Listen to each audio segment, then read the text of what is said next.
여러분, 오늘 이 영상을 클릭하셨다면 아마 마음속에 떠오르는 얼굴이 한 명쯤은 있을 겁니다. 딱히 크게 싸운 것도 아닙니다. 무슨 사건이 있었던 것도 아닙니다. 그런데 그 사람을 만나고 집에 돌아오면 이상하게 몸이 무겁습니다. 이유를 설명하기도 애매하고 그렇다고 모른 척하기도 힘든 그 감각. 여러분만 느끼는 게 아닙니다. 관계의 상처는 참 묘합니다. 몸에 난 상처는 피가 보이니까 아프다는 걸 바로 압니다. 누군가 도와주러 달려오기도 합니다. 그런데 사람으로 인한 상처는 겉으로 아무것도 보이지 않습니다. 그래서 오히려 더 오래 갑니다. 더 깊이 파고듭니다. 스스로도 이게 상처인지 아닌지 확신하지 못한 채 그냥 참고 넘깁니다. 나이가 들수록 더 그렇습니다. 젊었을 때는 싫으면 싫다고 했습니다. 불편하면 자리를 피했습니다. 그런데 세월이 지나면 그게 쉽지 않아집니다. 오래 알고 지낸 사람이라는 이유로, 같은 동네, 같은 모임, 같은 교회라는 이유로 괜히 내가 예민하게 구는 것 아닐까, 나만 불편한 건 아닐까 싶어서 또 한 번 참습니다. 또 한 번 넘깁니다. 그런데 여러분, 바로 그 순간을 기다리는 사람이 있습니다. 여러분이 참을수록, 넘길수록 그 사람은 조금씩 더 나아옵니다. 여러분이 선을 긋지 않으니 선이 없는 사람이라고 판단합니다. 여러분이 맞춰주니 맞춰주는 게 당연한 사람이라고 기억합니다. 그래서 점점 더 요구합니다. 점점 더 가볍게 대합니다. 이건 여러분이 약해서가 아닙니다. 오히려 너무 선하기 때문입니다. 착한 마음이 어떤 사람에게는 이용의 문이 됩니다. 그것이 오늘 제가 말씀드리고 싶은 핵심입니다. 저는 오늘 여러분께 사람을 판단하는 기준을 말씀드리려 합니다. 겉모습이 아니라 본색을 읽는 기준입니다. 처음 몇 번의 만남이 아니라 시간이 지나면서 드러나는 그 사람의 진짜 성질입니다. 제가 오늘 말씀드릴 유형은 7가지입니다. 각각의 유형은 생김새가 다릅니다. 어떤 사람은 지나치게 친절하고, 어떤 사람은 항상 힘들다고 하고, 어떤 사람은 웃으면서 여러분을 깎아내립니다. 하지만 이 7가지는 하나의 공통점을 가지고 있습니다. 그것이 무엇인지는 오늘 이야기를 다 들으시면 자연스럽게 보이실 겁니다. 한 가지만 미리 말씀드리겠습니다. 7번째 유형이 있습니다. 오늘 제가 말씀드릴 유형들 중에서 가장 조용하고 가장 오래 걸리고 그래서 가장 위험한 유형입니다. 그 이야기는 마지막에 드리겠습니다. 끝까지 들어주십시오. 위험한 사람은 처음부터 위험하게 보이지 않습니다. 오히려 그 반대입니다. 처음에는 따뜻합니다. 말이 부드럽고 내 이야기를 잘 들어주고 필요할 때 곁에 있어줍니다. 그래서 우리는 생각합니다. 이 사람은 진짜 좋은 사람이구나. 이런 사람이 내 곁에 있어서 다행이다. 그런데 어느 날 아주 작은 순간에 그 사람의 진짜 얼굴이 스칩니다. 큰 사건이 아닙니다. 아주 사소한 일입니다. 밥 한 끼, 약속 하나, 말 한마디. 그 작은 순간에 평소와는 다른 무언가가 보입니다. 여러분은 그걸 느낍니다. 하지만 금방 스스로를 다독입니다. 내가 예민한가 봐. 그럴 수도 있지. 그리고 있습니다. 그런데 그 순간은 반복됩니다. 한 번이 2번이 되고 2번이 5번이 됩니다. 그러면 여러분, 몸이 먼저 압니다. 그 사람에게 연락이 오면 괜히 긴장이 됩니다. 만남이 부담이 됩니다. 만나고 나면 집에 돌아와서도 머릿속에서 그 사람이 사라지지 않습니다. 여러분의 감각은 틀리지 않았습니다. 다만 그 감각보다 정이 더 컸을 뿐입니다. 미안함이 더 컸을 뿐입니다. 그리고 바로 그 정과 미안함이 어떤 사람에게는 무기가 됩니다. 오늘 이 이야기가 끝날 때쯤 여러분은 한 가지를 분명히 알게 되실 겁니다. 그 사람이 나쁜 사람인지 좋은 사람인지를 판단하는 것이 아닙니다. 그 관계가 여러분에게 평온을 주는지 아니면 여러분을 조금씩 갉아먹고 있는지를 보는 눈입니다. 자, 첫 번째 유형부터 시작하겠습니다. 여러분, 살면서 이런 경험을 해보신 적이 있습니까? 분명히 상대방이 실수를 했습니다. 날짜를 잘못 잡았거나 약속을 어겼거나 말을 바꿨습니다. 누가 봐도 그 사람이 틀렸습니다. 그런데 정작 그 사람 입에서는 미안하다는 말이 나오지 않습니다. 대신 설명이 나옵니다. 변명이 나옵니다. 그리고 어느 순간부터 이상하게도 여러분이 사과를 하고 있습니다. 어떻게 이런 일이 생기는 걸까요? 이것은 우연이 아닙니다. 실수가 아닙니다. 이것은 그 사람이 관계를 다루는 방식입니다. 오래전부터 몸에 밴 습관입니다. 그리고 그 습관은 여러분과의 관계에서도 똑같이 작동합니다. 첫 번째 유형입니다. 절대로 자신의 잘못을 인정하지 않는 사람. 실수는 누구나 합니다. 나이가 많다고 실수를 안 하는 게 아닙니다. 경험이 많다고, 지식이 많다고, 어른이라고 실수를 피할 수 있는 사람은 없습니다. 인간이기 때문에 실수합니다. 그것은 부끄러운 일이 아닙니다. 아주 자연스러운 일입니다. 중요한 것은 실수 뒤에 무엇이 나오느냐입니다. 미안합니다. 이 한마디가 관계를 살립니다. 내가 틀렸습니다. 이 한마디가 신뢰를 깊게 만듭니다. 잘못을 인정하는 사람은 오히려 더 커 보입니다. 인정하고 고치는 사람은 그 실수가 오히려 관계를 단단하게 만드는 재료가 됩니다. 그런데 어떤 사람은 그 한마디를 끝내 하지 않습니다. 본인이 날짜를 잘못 잡았는데도 앱이 이상했다고 합니다. 본인이 확인을 안 했는데 여러분이 정확하게 말하지 않았다고 합니다. 본인이 약속을 바꿨는데 요즘 정신이 없어서 그랬다고 합니다. 말이 길어집니다. 설명이 많아집니다. 그런데 결론은 항상 하나입니다. 내 잘못이 아니다.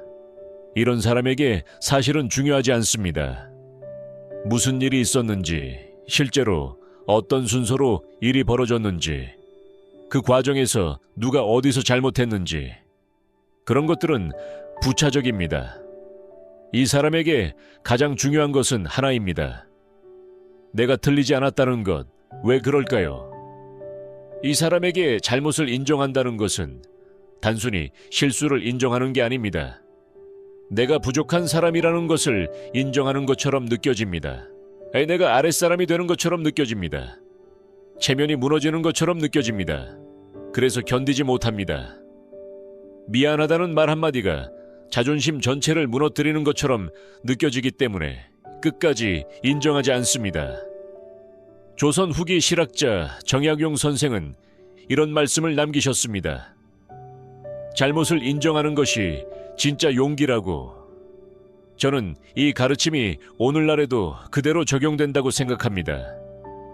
자신의 잘못을 인정하는 사람은 성장합니다. 배울 수 있기 때문입니다. 그런데 잘못을 인정하지 못하는 사람은 배울 수 없습니다. 모든 것이 남 탓이니 고칠 것도 없습니다. 그래서 같은 실수를 반복합니다. 매번 다른 핑계를 붙일 뿐입니다. 그런데 문제는 여기서 끝나지 않습니다. 이런 사람과 가까이 지내면 여러분에게 이상한 일이 생깁니다. 처음에는 단순합니다. 그 사람이 잘못했고 여러분은 기분이 나빴고 그런데 사과가 없었고 그래서 불편했다. 여기서 끝납니다. 그런데 이것이 반복되면 달라집니다. 어느 순간부터 여러분이 스스로를 돌아보기 시작합니다. 내가 너무 예민하게 반응한 건 아닐까? 내가 처음부터 더 명확하게 말했어야 했는데 내가 그냥 넘어갔으면 불편한 일이 없었을 텐데 이런 생각들이 들기 시작합니다. 잘못은 저쪽인데 죄책감은 이쪽이 챙기게 됩니다. 이것이 핵심입니다. 책임의 방향이 뒤집힙니다. 원래대로라면 그 사람이 불편함을 감수해야 합니다. 인정하고 사과하고 고쳐야 하는 불편함. 그런데 어느새 그 불편함이 여러분 쪽으로 넘어옵니다. 여러분이 조심하게 됩니다. 여러분이 말을 아끼게 됩니다. 여러분이 갈등을 피하려고 먼저 한 발 물러서게 됩니다. 이것이 반복되면 무슨 일이 일어나는지 아십니까? 여러분의 목소리가 작아집니다. 처음에는 이 사람 앞에서만 그렇습니다. 그런데 시간이 지나면 다른 관계에서도 그렇게 됩니다. 뭔가 불편한 일이 생겨도 내가 참으면 되지라고 먼저 생각하게 됩니다. 내가 맞춰주면 되지라고 생각하게 됩니다. 자신감이 조금씩 깎입니다. 여러분 자신의 감각을 믿지 못하게 됩니다. 그러다 어느 날 보면 관계가 아니라 관리를 하고 있습니다. 상대의 기분을 맞추는 관리, 상대가 화내지 않도록 미리 알아서 행동하는 관리, 상대의 잘못을 여러분이 대신 수습하는 관리. 이것은 우정이 아닙니다. 이것은 인간관계가 아닙니다. 이것은 희생입니다. 그것도 여러분이 선택하지 않은 희생입니다. 여러분, 한 가지 여쭤보겠습니다. 지금 여러분 곁에 이런 사람이 있습니까? 명백히 자신이 잘못한 상황에서도 미안하다는 말 한마디를 못하는 사람. 잘못을 지적하면 오히려 여러분이 예민하다고, 여러분이 너무 따진다고 하는 사람. 그 사람이 과연 여러분을 존중하는 사람입니까? 존중은 말에서 나오지 않습니다. 얼마나 자주 연락하느냐, 얼마나 좋은 말을 하느냐, 얼마나 살갑게 대하느냐. 이것으로는 존중을 알 수 없습니다. 존중은 태도에서 나옵니다. 내가 틀렸을 때 인정할 수 있는 태도. 내가 상대에게 상처를 줬을 때 미안하다고 말할 수 있는 태도. 그것이 상대를 사람으로 대하는 최소한의 예의입니다. 그 예의가 없는 사람은 결국 언젠가 반드시 여러분에게 책임을 떠넘깁니다. 왜냐하면 그것이 그 사람이 세상을 살아가는 방식이기 때문입니다. 자신은 항상 옳고 잘못은 항상 다른 곳에 있고 불편함은 항상 남이 감수해야 한다는 방식. 그 방식의 피해자가 가장 가까이 있는 사람이 됩니다. 가장 착한 사람이 됩니다.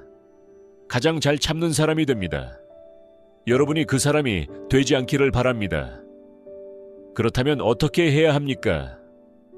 이 사람을 당장 끊어내야 한다는 말이 아닙니다. 관계에는 사정이 있고 맥락이 있고 역사가 있습니다. 무조건 끊는 것만이 답이 아닐 때도 있습니다. 하지만 거리를 두는 연습은 지금 당장 시작하셔야 합니다. 중요한 일을 이 사람에게 맡기지 않는 것, 깊은 이야기를 이 사람과 나누지 않는 것, 이 사람의 반응에 여러분이 흔들리지 않는 것, 그것이 거리입니다. 물리적인 거리가 아니라 마음의 거리입니다. 그 거리는 냉정함이 아닙니다. 자기 자신을 지키는 성숙함입니다. 여러분은 누군가의 잘못을 평생 대신 짊어지기 위해 태어난 사람이 아닙니다. 여러분은 잘못을 인정할 줄 아는 사람 곁에서 서로 존중하며 살아갈 자격이 있는 사람입니다. 그 사실을 오늘부터는 잊지 마십시오. 자, 이제 두 번째 유형입니다. 이 사람은 겉으로 보면 아무 문제가 없어 보입니다. 오히려 사람들에게 인기가 있습니다. 말도 잘하고 사람들과도 잘 어울립니다. 그런데 이 사람과 가까워지면 여러분은 반드시 후회하는 날이 옵니다. 왜 그럴까요? 다음에 말씀드리겠습니다. 여러분, 살면서 이런 경험을 해보신 적이 있습니까? 누군가에게 조심스럽게 말을 꺼냈습니다. 아무한테도 말하지 말아달라고 했습니다. 혹은 그런 부탁을 굳이 하지 않아도 될 만큼 믿었습니다. 그런데 얼마 지나지 않아 전혀 다른 사람한테서 그 이야기가 들려옵니다. 살이 붙어 있습니다. 조금 달라져 있습니다. 그런데 분명히 그 이야기의 뿌리는 여러분이 그 사람에게 했던 말입니다. 그 순간의 기분을 여러분은 아실 겁니다. 배신감, 수치심, 그리고 무엇보다 후회. 왜 그 사람을 믿었을까? 왜 내가 그 말을 했을까? 이미 엎질러진 물 앞에서 여러분은 혼자 그 감정을 감당합니다. 두 번째 유형입니다. 남의 비밀을 가볍게 다루는 사람. 이 유형은 앞서 말씀드린 첫 번째 유형보다 훨씬 알아보기 어렵습니다. 첫 번째 유형은 시간이 지나면 패턴이 보입니다. 사과를 안 한다는 것, 잘못을 인정하지 않는다는 것, 반복되면 느낄 수 있습니다. 그런데 이 두 번째 유형은 다릅니다. 피해를 입고 나서야 비로소 알게 됩니다. 그것도 여러분이 아니라 다른 경로를 통해서. 그래서 더 아픕니다. 이 사람의 가장 큰 특징은 무엇입니까? 남의 이야기를 아주 잘 듣는다는 것입니다. 처음 만날 때부터 그렇습니다. 이 사람은 질문을 잘 합니다. 여러분의 이야기에 관심을 보입니다. 공감을 잘 합니다. 그렇군요. 많이 힘드셨겠다. 그런 일이 있었어요. 이런 반응들이 자연스럽게 나옵니다. 그래서 여러분은 마음을 엽니다. 이 사람은 나를 이해해주는 사람이구나. 이 사람에게는 말해도 괜찮겠다. 그렇게 생각합니다. 그런데 이 사람에게 남의 이야기는 단순한 대화가 아닙니다. 정보입니다. 그리고 그 정보는 반드시 어딘가에 쓰입니다.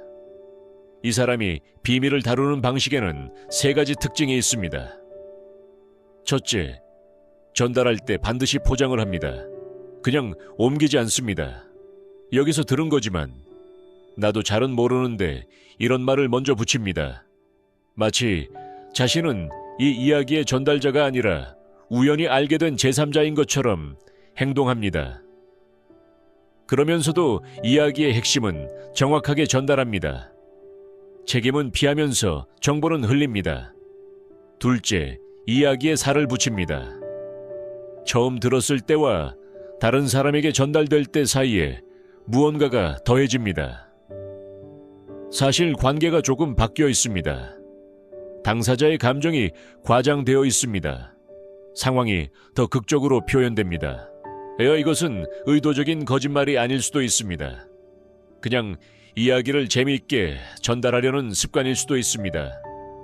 하지만 그 결과는 똑같습니다. 여러분의 이야기가 여러분이 원하지 않는 모습으로 세상에 돌아다닙니다. 셋째, 당사자가 없는 자리에서만 합니다. 이것이 핵심입니다. 이 사람은 절대 당사자 앞에서 그 이야기를 하지 않습니다. 여러분이 없는 자리, 여러분이 모르는 사람들과의 자리에서만 여러분의 이야기가 나옵니다. 그래서 여러분은 알 수가 없습니다. 우연히 다른 경로로 듣게 되기 전까지는. 왜 이런 사람이 생기는 걸까요? 사람마다 이유는 다릅니다. 어떤 사람은 관계에서 중심이 되고 싶어서 그렇게 합니다. 이야기를 많이 아는 사람, 정보가 많은 사람이 되면 주변 사람들이 관심을 보이고 곁에 모입니다. 그 관심이 좋아서 계속 이야기를 모읍니다. 여러분의 비밀은 그 사람의 사회적 자산이 됩니다. 또 어떤 사람은 무의식적으로 그렇게 합니다. 비밀을 지킨다는 개념 자체가 그 사람에게는 크게 중요하지 않습니다. 말하면 안 된다는 감각이 약합니다. 그냥 이야기하다 보면 나오게 됩니다. 이 경우는 악의가 없습니다. 그러나 결과는 악의가 있을 때와 똑같습니다. 그리고 어떤 사람은 의도적으로 합니다. 남의 비밀을 쥐고 있으면 관계에서 우위를 점할 수 있다는 것을 압니다. 필요할 때 꺼낼 수 있는 카드가 생기는 겁니다. 이런 사람은 여러분의 약점을, 여러분의 고민을, 여러분의 힘든 사정을 정보로 수집합니다. 지금 당장은 아무것도 안 합니다. 그런데 관계가 틀어지거나 자신에게 불리한 상황이 오면 그 정보들이 어떻게 쓰일지 모릅니다. 그렇다면 이 사람을 어떻게 알아볼 수 있습니까? 사실 직접적인 증거를 찾기는 어렵습니다.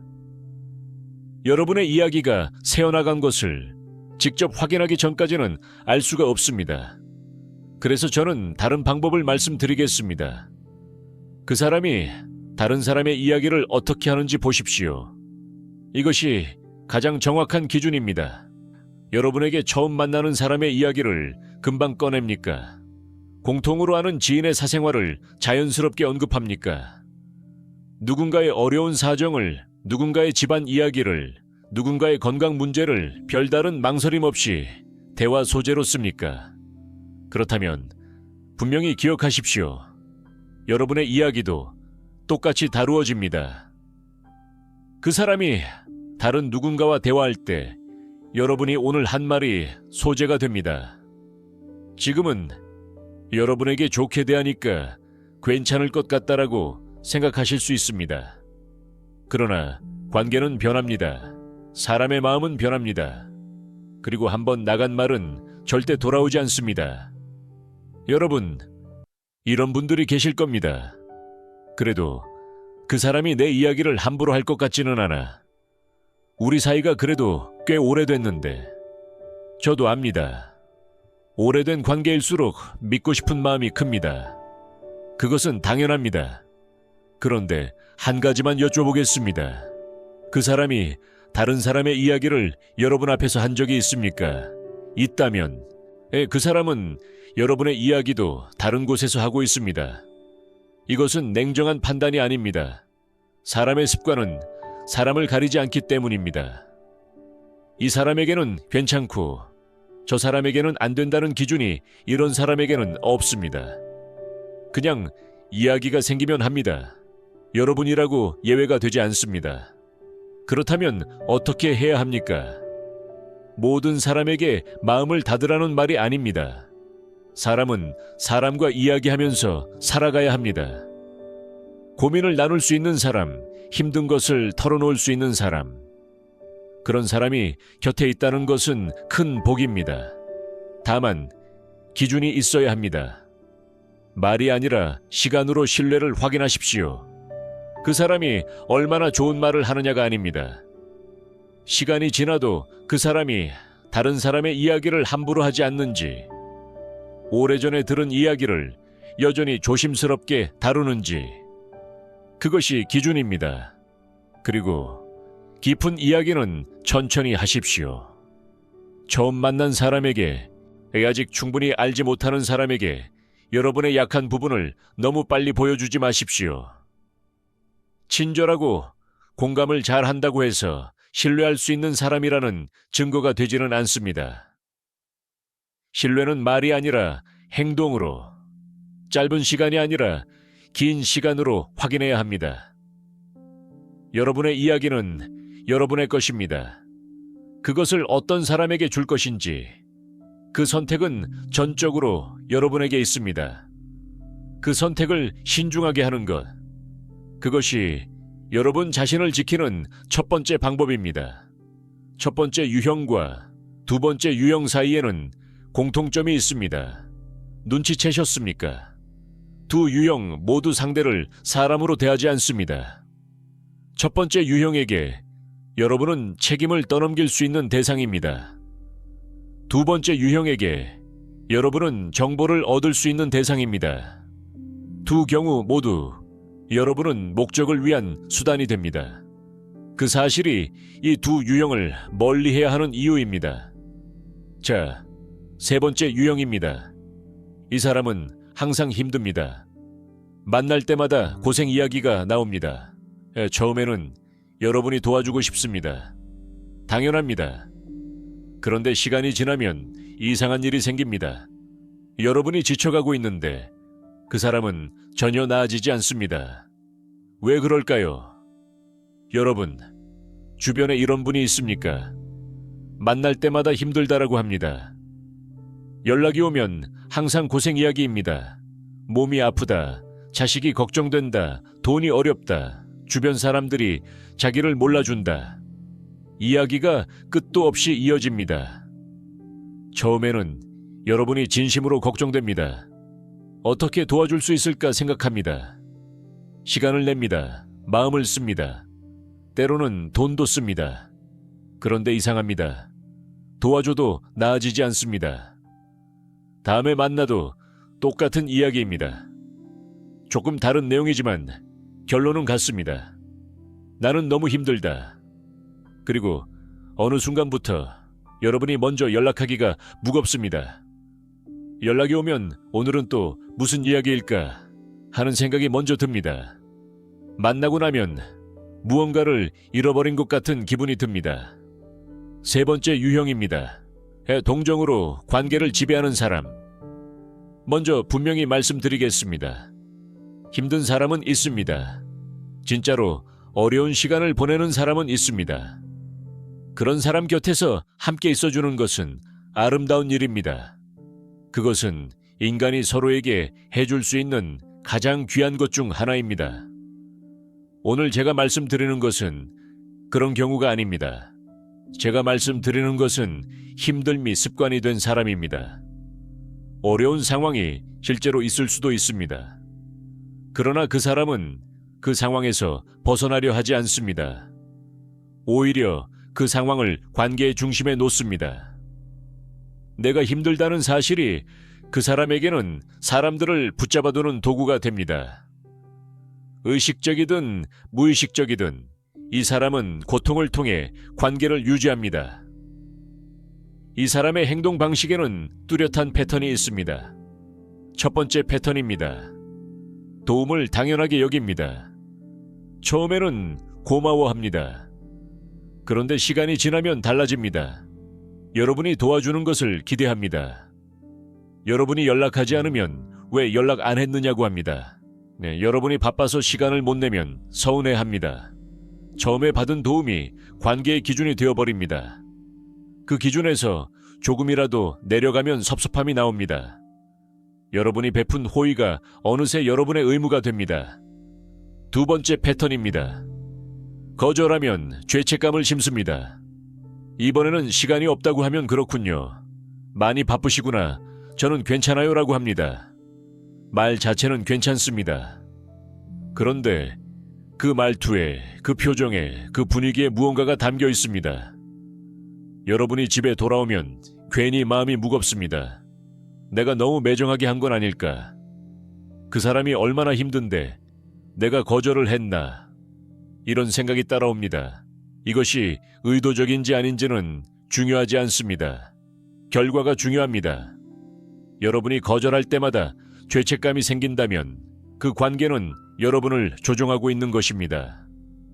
세 번째 패턴입니다. 힘들다는 말로 부탁을 포장합니다. 직접적으로 부탁하지 않습니다. 요즘 너무 힘들어서 이 일을 어떻게 해야 할지 모르겠어서라고 먼저 말합니다. 그러면 여러분이 자연스럽게 제가 도와드릴까요? 라고 하게 됩니다. 이 사람은 부탁을 한 게 아닙니다. 여러분이 자발적으로 나선 것입니다. 나중에 문제가 생겨도 자신은 부탁한 게 아니라고 할 수 있습니다. 책임은 여러분에게 넘어옵니다. 왜 이런 사람이 생기는 걸까요? 뿌리는 대부분 오래된 것입니다.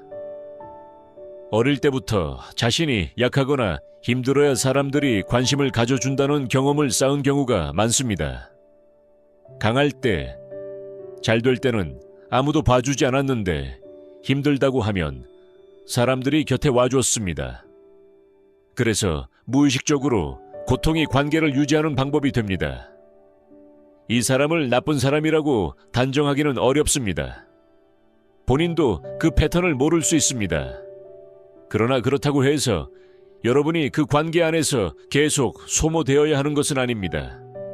상대의 사정이 딱하다고 해서 여러분의 에너지를 무한정 내어줄 의무는 없습니다. 여러분, 이런 관계가 오래되면 무슨 일이 일어납니까? 처음에는 여러분이 주는 사람입니다. 그런데 시간이 지나면 여러분이 주는 것이 당연해집니다. 조금 덜 줘도 되는데 그렇게 하면 죄책감이 생깁니다. 그래서 더 줍니다. 더 맞춰줍니다. 더 희생합니다. 그러다 어느 날 여러분 자신이 힘들어집니다. 여러분이 지쳐있는데 이 사람에게 말할 수 없습니다. 왜냐하면 이 관계에서 힘든 사람은 항상 저쪽이기 때문입니다. 여러분의 힘듦은 이 관계 안에 들어올 자리가 없습니다. 그것이 이 관계의 가장 큰 문제입니다. 관계는 서로 기댈 수 있어야 합니다. 내가 힘들 때 기댈 수 있고 상대가 힘들 때 내가 받쳐줄 수 있어야 진짜 관계입니다. 그런데 이 관계에서는 여러분이 항상 받쳐주는 쪽입니다. 기댈 일이 없습니다. 아니, 기대면 안 되는 분위기입니다. 그렇게 오래 지내면 여러분 안에 쌓이는 것이 있습니다. 말 못한 피로, 표현 못한 감정, 풀지 못한 무게. 그렇다면 어떻게 해야 합니까? 먼저 한 가지를 분명히 하십시오. 돕는 것과 소모되는 것은 다릅니다. 돕는 것은 여러분에게 여유가 있을 때 여러분이 선택해서 여러분의 마음에서 우러나와 하는 것입니다. 그리고 도운 뒤에도 여러분에게 무언가가 남아 있습니다. 보람이든 따뜻함이든 연결감이든 소모되는 것은 다릅니다. 도운 뒤에 빈 느낌이 납니다. 의무감으로 했습니다. 거절하면 죄책감이 생기니까 했습니다. 그리고 다음번에도 또 같은 일이 반복됩니다. 그 차이를 여러분 자신이 느끼고 있다면 그것이 신호입니다. 경계를 세우는 것이 냉정한 일이 아닙니다. 오히려 그 반대입니다. 경계가 없는 관계는 결국 무너집니다. 여러분이 지쳐서 더 이상 줄 수 없을 때 관계가 끊어집니다. 그때 상처는 양쪽 모두에게 남습니다. 처음부터 경계를 분명히 했다면 관계가 더 오래, 더 건강하게 갈 수 있었을 것입니다. 이렇게 말씀드려보십시오. 나도 요즘 여유가 많지 않아서 이번에는 어렵겠다. 짧고 명확하게 사과하지 마십시오. 설명도 길게 하지 마십시오. 이유를 많이 댈수록 그 이유에 반박이 들어옵니다. 짧게 말하고 입을 닫으십시오. 그 사람이 서운해할 수 있습니다. 그것은 그 사람의 감정입니다. 여러분이 책임질 감정이 아닙니다. 여러분은 누군가의 고통을 평생 흡수하기 위해 존재하는 사람이 아닙니다. 따뜻한 마음을 가진 사람이 결국 가장 많이 지치는 이유가 여기 있습니다. 착하기 때문에, 공감 능력이 있기 때문에, 상대의 고통이 느껴지기 때문에 거절하지 못합니다. 그런데 그 착함이 언제까지나 무한정 지속될 수는 없습니다. 인간에게는 한계가 있습니다. 자기 자신을 먼저 챙기는 것, 그것이 이기적인 일이 아닙니다. 그것이 여러분이 오래도록 따뜻한 사람으로 살아갈 수 있는 유일한 방법입니다. 빈 그릇으로는 누구에게도 물을 나누어 줄 수 없습니다.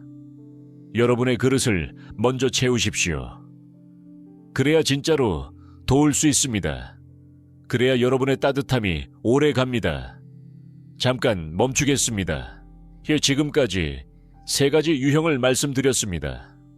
사과하지 않는 사람, 비밀을 가볍게 다루는 사람, 동정으로 관계를 지배하는 사람. 이 3 유형에서 공통점을 느끼셨습니까? 이 사람들은 관계를 서로를 위한 것으로 보지 않습니다. 자신을 위한 것으로 봅니다. 그리고 그 중심에는 항상 여러분이 소모되는 구조가 있습니다. 의식적이든 무의식적이든 여러분의 인내가, 여러분의 착함이, 여러분의 공감 능력이 그 구조를 유지시키는 연료가 됩니다. 이제 4번째 유형입니다. 이 사람은 여러분을 직접 공격하지 않습니다. 오히려 칭찬하는 것처럼 보입니다. 그런데 만나고 나면 이상하게 여러분 자신이 부족하게 느껴집니다.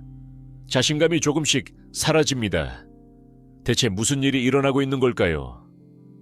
여러분, 이런 말을 들어보신 적이 있습니까?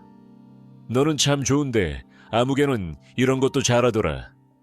그냥 지나치기엔 뭔가 걸립니다. 칭찬인지 비교인지 모호합니다. 그런데 그 말을 들은 뒤 묘하게 마음이 가라앉습니다. 내가 부족한가? 내가 뒤처지고 있나? 이런 생각이 슬며시 올라옵니다. 혹은 이런 경우도 있습니다. 웃으면서 하는 말입니다. 농담처럼 포장되어 있습니다. 그런데 웃고 나서 집에 돌아오면 그 말이 머릿속에 남아 있습니다. 왜 기분이 나쁜지 정확히 설명하기도 어렵습니다. 그냥 웃으면서 한 말인데 내가 너무 예민하게 받아들이는 건가 싶기도 합니다. 아닙니다. 여러분의 감각이 맞습니다. 네 번째 유형입니다. 비교로 여러분을 조용히 깎아내리는 사람. 이 유형이 특히 알아보기 어려운 이유가 있습니다. 앞서 말씀드린 유형들은 시간이 지나면 패턴이 보입니다. 그런데 이 유형은 다릅니다. 직접적으로 여러분을 공격하지 않습니다. 욕을 하거나 무시하는 말을 노골적으로 하지 않습니다. 오히려 부드럽습니다. 다정하기도 합니다. 그런데 대화가 끝나고 나면 여러분이 스스로 작아져 있습니다. 이것이 비교의 힘입니다. 직접 공격은 여러분이 방어할 수 있습니다. 그 말이 부당하다고 느끼면 반박할 수 있습니다. 그런데 비교는 다릅니다. 비교는 여러분 안에 들어와서 여러분이 스스로 판단하게 만듭니다. 내가 정말 저 사람만 못한가? 내가 정말 부족한가? 이 질문은 상대가 만들었지만 여러분이 스스로에게 묻게 됩니다. 이 사람이 비교를 사용하는 방식은 크게 세 가지입니다. 첫 번째입니다. 칭찬 안에 비교를 숨깁니다. 너는 이런 점이 참 좋아. 그런데 아무개는 이런 것도 하더라. 앞부분은 칭찬입니다. 그런데 뒤에 붙는 말이 앞의 칭찬을 무효로 만듭니다. 여러분이 좋다는 말을 했지만 결국 전달되는 메시지는 하나입니다. 여러분은 충분하지 않다. 이런 말을 자주 듣다 보면 여러분은 무의식적으로 더 잘하려고 합니다. 그 사람에게 인정받기 위해 더 노력합니다. 그런데 아무리 노력해도 비교는 계속됩니다. 왜냐하면 이 사람의 목적은 여러분을 성장시키는 것이 아니기 때문입니다. 두 번째입니다. 웃음으로 포장합니다. 농담이야, 그냥 해본 말인데 이 말이 방패가 됩니다. 여러분이 불편한 기색을 보이면 이 방패가 나옵니다. 그러면 여러분이 오히려 미안해집니다. 농담도 못 받아들이는 사람처럼 보일까봐, 예민한 사람처럼 보일까봐, 그래서 그냥 웃어넘깁니다. 그리고 그 말은 여러분 안에 남습니다. 농담과 비수는 다릅니다. 진짜 농담은 양쪽이 다 웃을 수 있어야 합니다.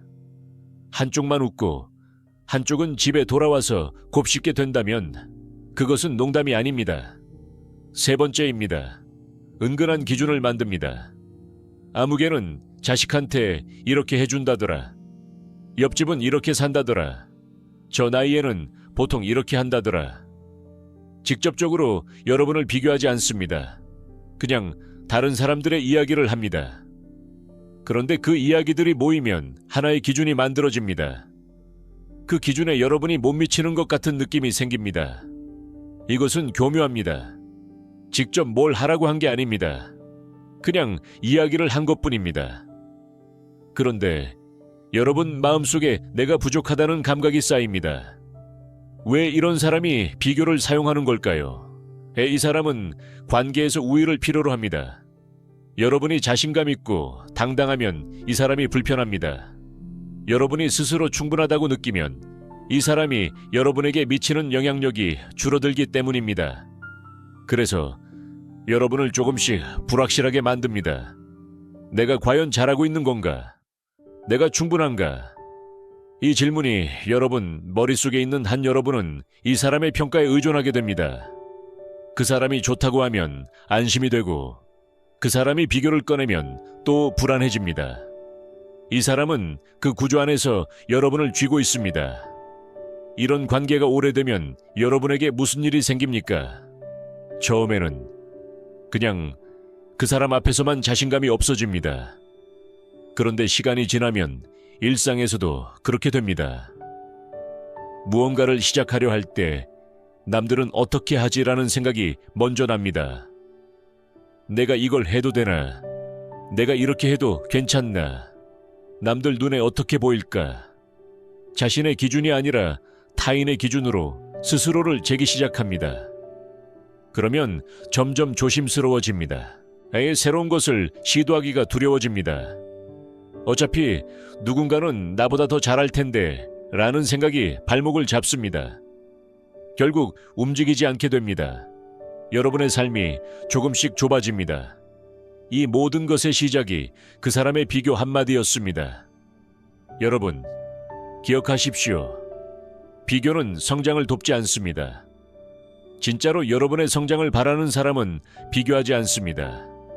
여러분 자신을 어제의 여러분과 비교하도록 돕습니다. 어제보다 나아졌느냐? 어제보다 조금 더 편안해졌느냐? 그것을 함께 봐줍니다.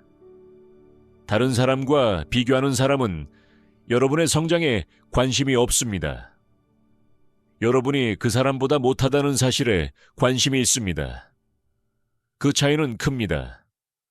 진짜 좋은 사람 곁에 있으면 여러분은 더 여러분다워집니다. 이것이 기준입니다. 그 사람을 만나고 나서 여러분이 더 여러분다워집니까? 더 자유로워집니까? 아니면 더 작아집니까? 더 불확실해집니까? 그 느낌이 답입니다. 조금 전에 말씀드린 첫 번째 유형을 기억하십니까? 사과하지 않는 사람, 그 사람은 잘못을 인정하지 않음으로써 여러분을 죄책감 속에 가뒀습니다. 이 네 번째 유형은 비교를 통해 여러분을 불안 속에 가둡니다. 방식은 다르지만 결과는 같습니다. 여러분이 스스로에 대한 믿음을 잃게 됩니다. 그리고 스스로를 믿지 못하는 사람은 상대에게 의존하게 됩니다. 그 의존이 이런 사람들이 원하는 것입니다. 그렇다면 어떻게 해야 합니까? 첫째, 그 말을 받아들이지 마십시오.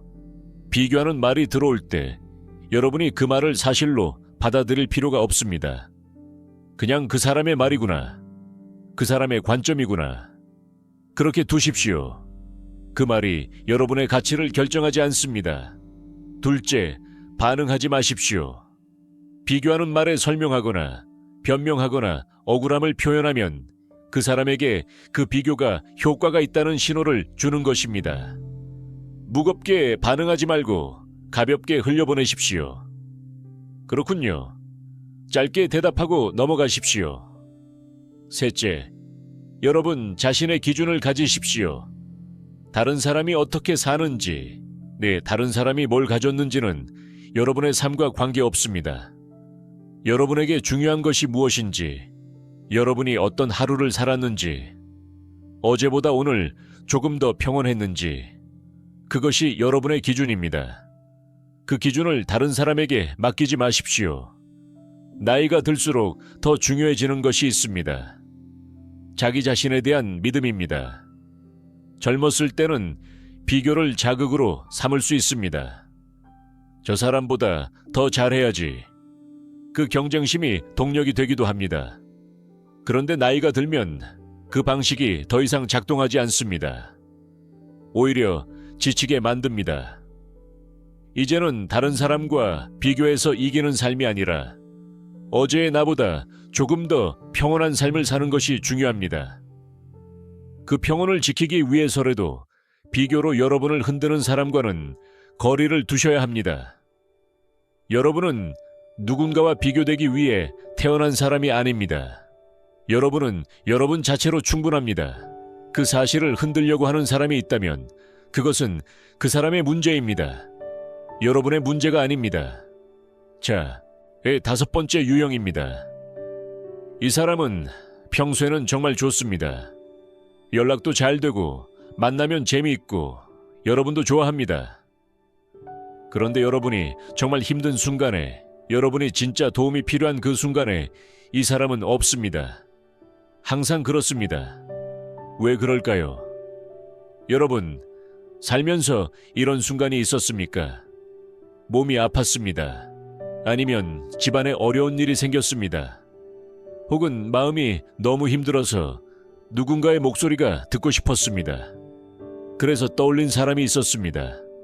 평소에 가깝게 지내던 사람, 자주 연락하고 만나면 잘 웃고 여러분도 좋아했던 사람. 그런데 연락이 잘 안 됩니다.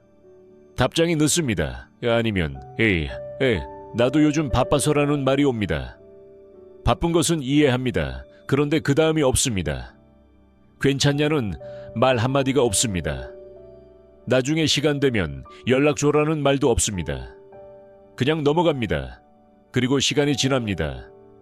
여러분의 어려운 시간이 지나고 다시 일상으로 돌아옵니다. 그러면 그 사람한테서 연락이 옵니다. 에이, 요즘 어때? 오랜만에 밥이나 먹자. 아무렇지 않게 연락이 옵니다. 여러분이 힘들었던 그 시간에 대한 언급은 없습니다. 그때 여러분 마음속에 무언가가 남습니다. 5번째 유형입니다. 편할 때만 나타나는 사람. 이 유형은 나쁜 사람처럼 보이지 않습니다. 만나면 분위기가 좋습니다. 말도 잘 통하고 웃음도 있습니다. 평소에 연락도 어느 정도 합니다. 그래서 이 사람을 가까운 사람이라고 생각합니다. 그런데 가깝다는 것이 무엇인지 한번 생각해 보십시오. 가깝다는 것은 좋을 때 함께 있는 것만이 아닙니다. 힘들 때 곁에 있는 것입니다. 어렵다고 할 때 외면하지 않는 것입니다. 말하지 않아도 여러분의 상태를 살피는 것입니다. 그것이 가까운 관계입니다. 즐거울 때만 나타나고 불편할 때는 사라지는 관계는 아무리 오래되었어도 깊은 관계가 아닙니다.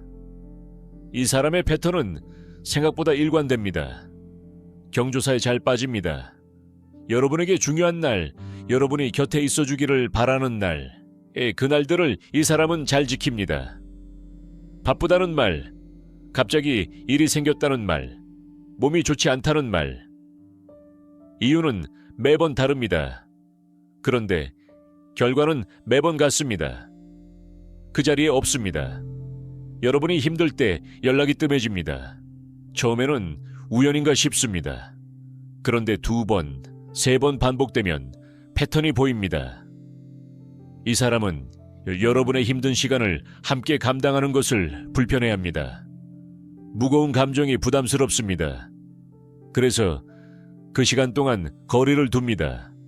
그리고 여러분이 다시 괜찮아지면 나타납니다.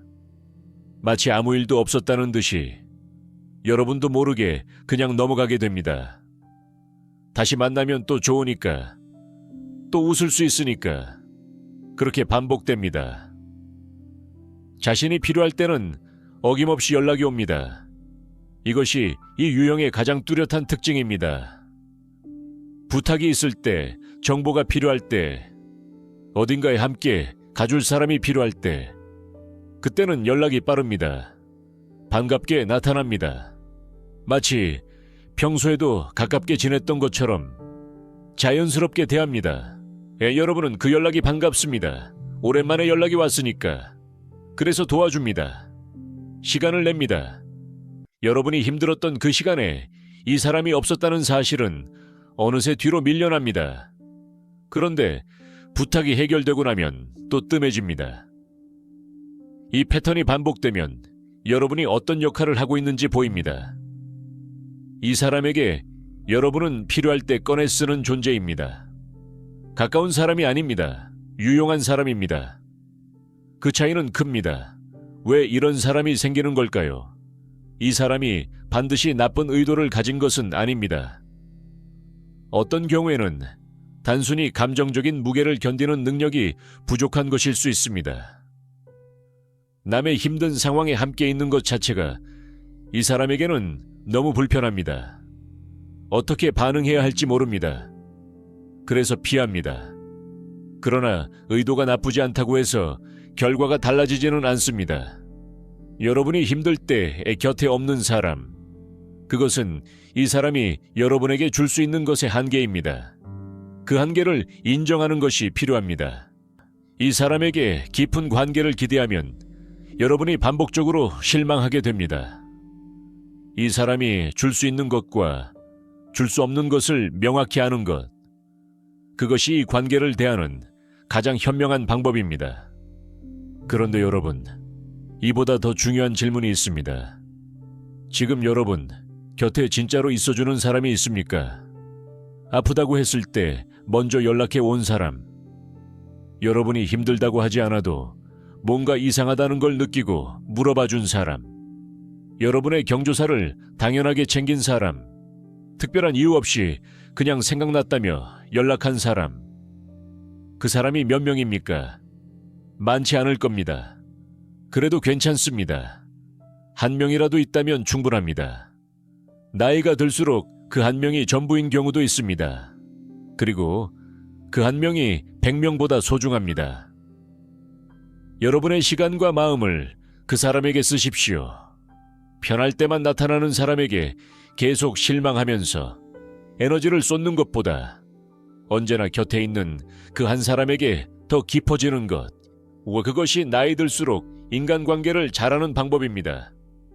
관계의 숫자를 줄이는 것을 두려워하지 마십시오. 젊었을 때는 아는 사람이 많을수록 좋다고 생각했습니다. 인맥이 넓을수록 유리하다고 생각했습니다. 그런데 나이가 들면 다릅니다. 넓은 관계보다 깊은 관계가 필요합니다. 많은 사람이 아니라 진짜 사람이 필요합니다. 편할 때만 나타나는 사람, 10명보다 힘들 때 곁에 있는 사람 한 명이 여러분의 삶을 더 풍요롭게 만듭니다. 그 한 명의 가치를 여러분이 먼저 알아보셔야 합니다. 그리고 여러분 자신도 그런 사람이 되십시오.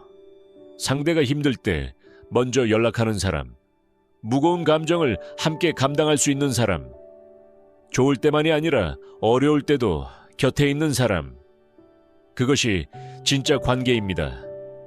여러분이 먼저 그런 사람이 되면 그런 사람이 여러분 곁에 남습니다.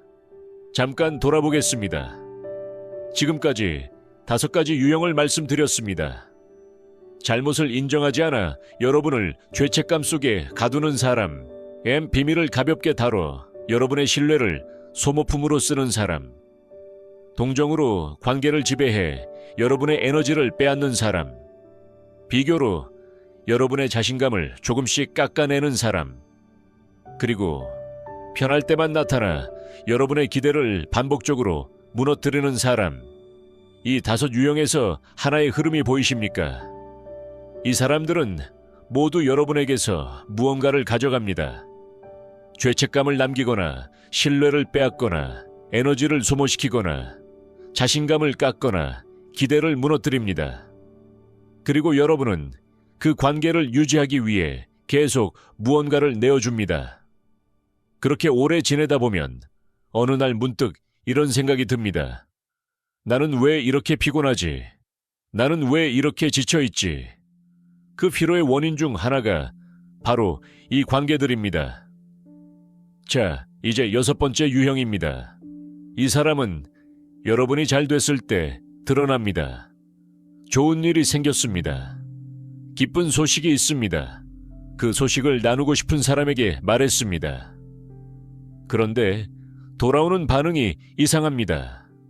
뭔가 비어 있습니다. 왜 그럴까요? 여러분, 이런 경험을 해보신 적이 있습니까? 좋은 일이 생겼습니다. 오래 기다렸던 일이 잘 풀렸습니다. 아니면 자식이 좋은 소식을 전해왔습니다. 건강검진 결과가 좋게 나왔습니다. 작은 일이라도 여러분에게는 기쁜 일입니다. 그래서 가까운 사람에게 말했습니다. 그런데 반응이 묘합니다. 잘 됐네요. 한마디가 나옵니다. 그런데 거기서 끝입니다. 더 묻지 않습니다. 더 기뻐하지 않습니다. 아니면 그렇군요. 그런데 말이에요 하면서 화제가 바뀝니다. 자기 이야기로 넘어갑니다. 혹은 좋기는 한데 앞으로 이런 점은 조심해야겠네 하면서 걱정이 붙습니다. 기쁜 마음으로 말을 꺼냈는데 집에 돌아올 때는 그 기쁨이 반쯤 사라져 있습니다. 여러분, 잘못이 아닙니다. 그 사람의 반응이 여러분의 기쁨을 흡수해버린 것입니다. 6번째 유형입니다. 여러분의 좋은 일을 진심으로 기뻐하지 못하는 사람. 이 유형은 앞서 말씀드린 유형들과 조금 다릅니다. 에페 유형들은 어느 정도 시간이 지나면 피해가 느껴집니다.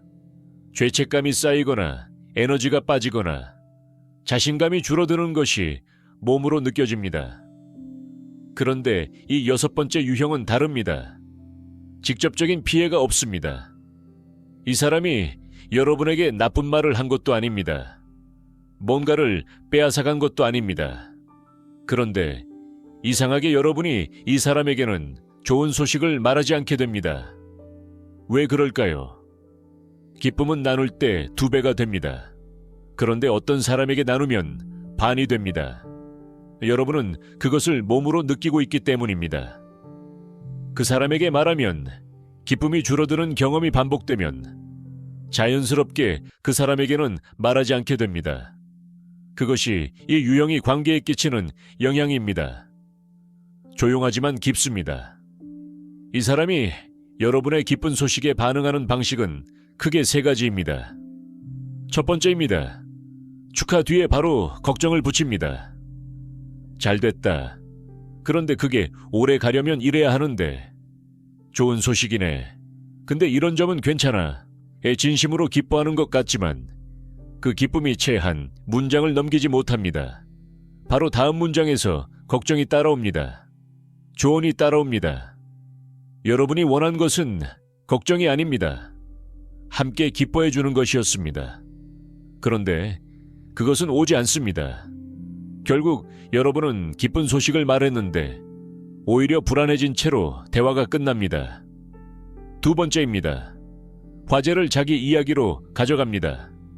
그렇군요. 나도 예전에 비슷한 일이 있었는데 하면서 자기 이야기가 시작됩니다. 여러분의 기쁜 소식이 그 사람 자신의 경험을 꺼내는 입구가 됩니다.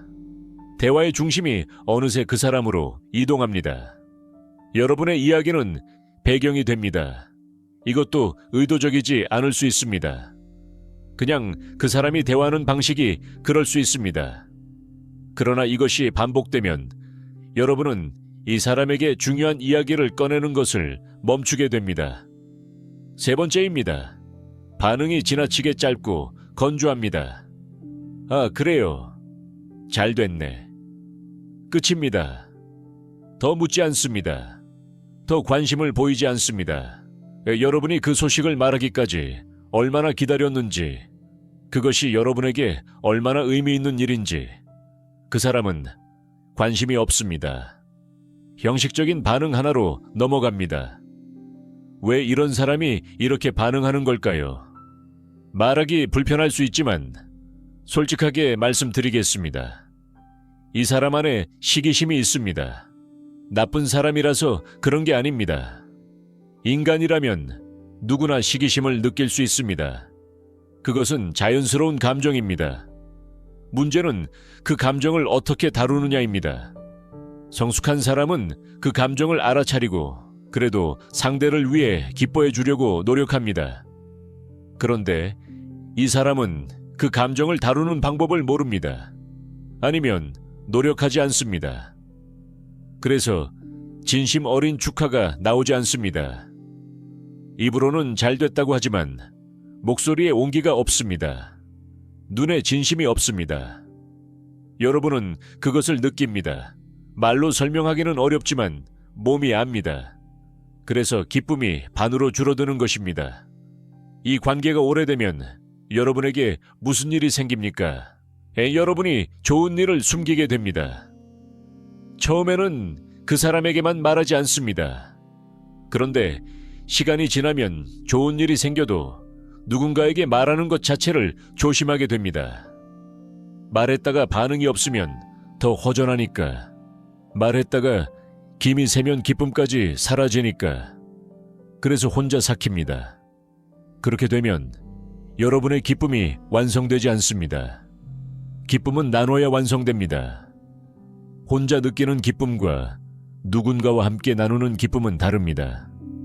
나눴을 때 더 선명해지고 더 오래 남고 더 깊어집니다. 그런데 말할 사람이 없으면 기쁨이 흐릿해집니다. 빠르게 지나가 버립니다. 나이가 들수록 기쁜 일은 점점 소박해집니다. 크고 화려한 성공이 아니라 작고 조용한 좋은 일들, 그 소박한 기쁨을 함께 나눌 수 있는 사람, 그 사람이 여러분 곁에 있어야 합니다. 진짜 좋은 사람은 여러분이 잘 될 때 진심으로 기뻐합니다. 자신이 힘들 때도, 자신이 잘 안 풀리고 있을 때도. 그 사람은 여러분의 좋은 소식을 들으면 진심으로 웃습니다. 잘 됐다고 합니다. 더 묻습니다. 어떻게 된 거야? 언제 그렇게 됐어? 기분이 어때? 관심이 자연스럽게 나옵니다. 그 반응이 느껴질 때 여러분은 압니다. 이 사람이 진짜 내 편이구나. 그 사람을 곁에 두십시오. 그 사람에게 더 많이 말하십시오. 좋은 일도 힘든 일도. 그 사람이 여러분의 삶을 더 풍요롭게 만드는 사람입니다. 그렇다면 이 6번째 유형과는 어떻게 해야 합니까? 모든 것을 말하지 않아도 됩니다. 이 사람에게 여러분의 기쁜 소식을 기대하지 마십시오. 이 사람과의 관계가 좋은 면이 있다면 그 좋은 면만큼만 유지하십시오. 깊이 기대하지 말고 많이 실망하지도 마십시오. 이 사람이 줄 수 없는 것을 억지로 받으려 하면 여러분만 지칩니다. 대신 기쁜 소식은 진심으로 함께 기뻐해 줄 수 있는 사람에게 나누십시오. 그 사람이 누구인지 여러분은 이미 알고 있습니다. 연락하면 목소리가 밝아지는 사람, 여러분 이야기에 진짜로 귀를 기울이는 사람, 그 사람한테 전화하십시오. 예, 오늘 좋은 일이 있었다고 말하십시오. 그 대화가 여러분의 하루를 완성시킵니다. 여러분, 지금까지 6가지 유형을 말씀드렸습니다. 그리고 이제 마지막 7번째 유형이 남았습니다. 처음에 제가 말씀드렸습니다. 7번째 유형이 가장 조용하고 가장 오래 걸리고 그래서 가장 위험하다고. 기억하십니까? 앞서 말씀드린 6가지 유형은 모두 그 사람의 행동이 문제였습니다.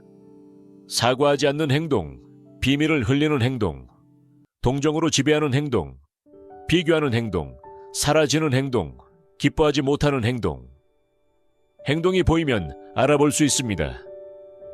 시간이 걸리더라도 결국 패턴이 보입니다. 그런데 7번째 유형은 다릅니다. 이 사람은 아무것도 하지 않을 수 있습니다. 나쁜 행동이 없을 수 있습니다. 그런데 이 사람과 오래 지내면 여러분이 달라집니다. 여러분이 조금씩 바뀝니다. 그리고 그 변화를 여러분 자신이 알아채지 못합니다. 그것이 왜 가장 위험한지 지금 말씀드리겠습니다. 여러분, 한 가지 질문을 드리겠습니다. 5년 전의 여러분과 지금의 여러분, 달라진 것이 있습니까? 물론 달라졌을 겁니다.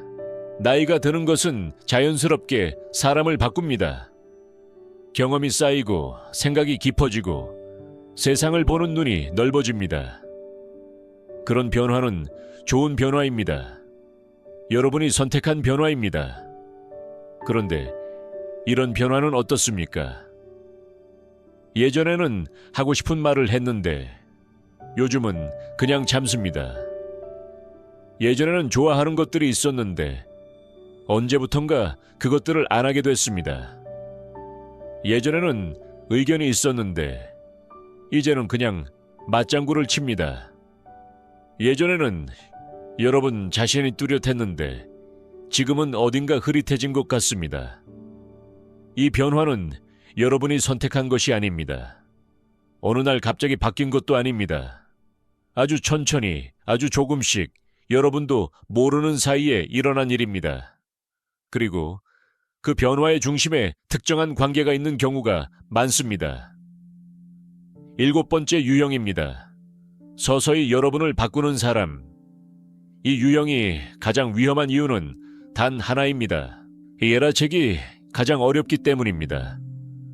앞서 말씀드린 6가지 유형은 모두 그 사람의 행동이 문제였습니다. 사과하지 않는다, 비밀을 흘린다, 동정으로 지배한다. 행동이 있으면 패턴이 보입니다. 불편함이 느껴집니다. 시간이 걸리더라도 결국 알게 됩니다. 그런데 이 7번째 유형은 행동이 뚜렷하지 않을 수 있습니다. 이 사람이 여러분에게 나쁜 말을 한 것이 아닐 수 있습니다. 크게 잘못한 일이 없을 수 있습니다. 오히려 가깝게 지내왔습니다. 오래된 관계일 수 있습니다. 그런데 이 사람 곁에 오래 있다 보면 여러분이 조금씩 달라집니다. 여러분의 언어가 달라지고 여러분의 기준이 달라지고 여러분이 중요하게 여기는 것들이 달라집니다. 그 변화가 좋은 방향이라면 괜찮습니다. 그런데 많은 경우 그렇지 않습니다. 이 사람이 여러분을 바꾸는 방식은 폭력적이지 않습니다. 아주 일상적입니다. 대화 속에서 일어납니다. 이 사람은 여러분이 어떤 이야기를 꺼낼 때 반응이 없습니다. 시큰둥합니다. 그 주제에 관심이 없다라는 것을 표정으로, 말투로, 분위기로 보여줍니다. 여러분은 그 반응을 느낍니다. 그래서 다음번에는 그 이야기를 꺼내지 않습니다. 그 주제는 이 사람과의 대화에서 사라집니다. 이것이 1번, 2번, 10번 반복됩니다. 여러분이 좋아하는 것, 여러분이 관심 있는 것, 여러분이 중요하게 여기는 것들이 하나씩 대화에서 빠집니다. 그리고 대신 그 사람이 좋아하는 것, 그 사람이 관심 있는 것, 그 사람이 중요하게 여기는 것들이 대화의 중심이 됩니다. 그렇게 시간이 지나면 여러분이 그 사람의 세계 안에 들어와 있습니다. 여러분의 세계는 어느새 뒤로 밀려나 있습니다. 말하는 방식도 달라집니다. 이 사람은 여러분이 어떤 생각을 말할 때 자주 부정합니다. 직접적으로 틀렸다고 하지 않습니다. 그냥 그건 좀 그렇지 않아. 또는 그게 맞아. 이런 식으로 의문을 심습니다. 여러분은 그 의문을 받아들입니다. 내가 잘못 생각한 건가? 내 판단이 맞는 건가? 이것이 반복되면 여러분이 자신의 생각을 말하기 전에 먼저 점검하게 됩니다. 이 사람이 어떻게 반응할까? 이 말을 해도 될까? 스스로 검열하기 시작합니다. 그러다 보면 말수가 줄고 의견이 줄고 결국 여러분의 목소리가 이 관계 안에서 사라집니다. 여기서 가장 무서운 일이 일어납니다. 여러분이 그것을 당연하게 받아들이기 시작합니다. 원래 나는 말이 별로 없는 사람이야.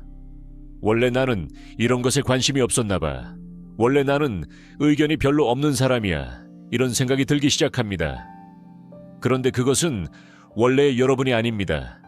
그 관계 안에서 만들어진 여러분입니다. 정체성이 조금씩 지워지는 것입니다. 이것이 이 유형이 가장 위험한 이유입니다. 돈을 잃으면 다시 벌 수 있습니다. 시간을 잃으면 다음이 있습니다. 그런데 자기 자신을 잃으면, 내가 누구였는지를 잃으면 그것을 되찾는 데는 아주 오랜 시간이 걸립니다. 때로는 되찾지 못하기도 합니다. 여러분, 지금 이 질문을 스스로에게 해보십시오. 나는 지금 내 삶을 살고 있습니까? 아니면 누군가의 기준에 맞춰 살고 있습니까?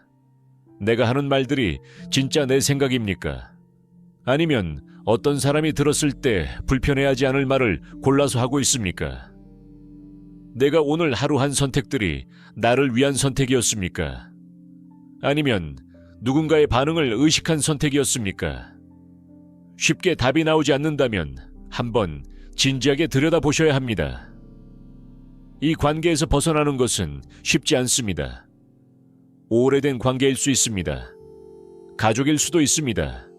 매일 만나는 사람일 수도 있습니다. 그 관계를 갑자기 끊는 것은 현실적으로 어렵습니다. 저도 그것을 압니다. 그래서 끊으라는 말이 아닙니다. 되찾으라는 말입니다. 여러분 자신을.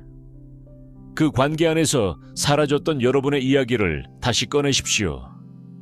예전에 좋아했던 것을 다시 시작해 보십시오. 하고 싶었던 말을 조금씩 다시 해보십시오. 그 사람이 어떻게 반응하든 여러분의 기준을 여러분이 다시 세우십시오. 그리고 만약 그 관계 안에서 여러분이 여러분으로 있을 수 없다면 그때는 거리를 두는 것을 고려하십시오.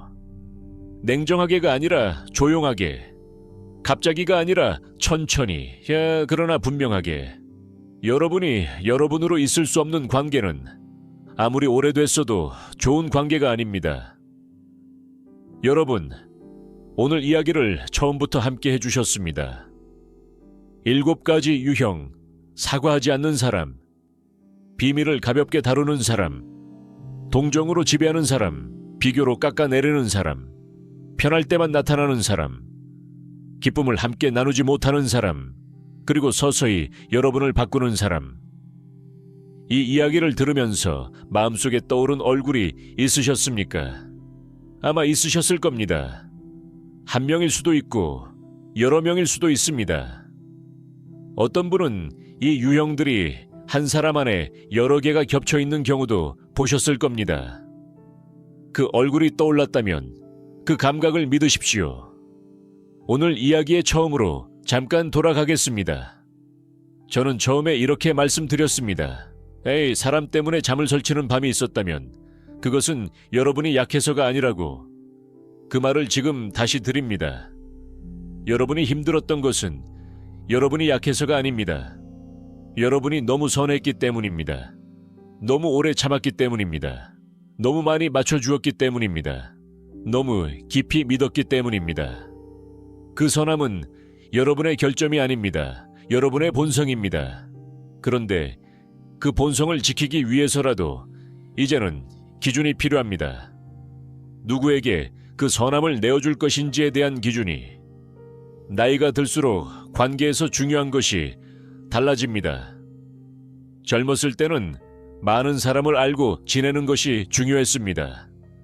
넓은 인맥, 다양한 만남, 활발한 교류. 그것이 삶을 풍요롭게 한다고 생각했습니다. 그런데 나이가 들면 압니다. 숫자가 아닙니다. 만남이 끝난 뒤 여러분의 마음이 어떤지가 중요합니다. 그 사람을 만나고 나서 여러분이 더 가벼워졌습니까? 더 따뜻해졌습니까? 더 여러분다워졌습니까? 그렇다면 그 관계는 여러분에게 좋은 관계입니다. 에이, 반대라면 이제는 솔직해지셔야 합니다.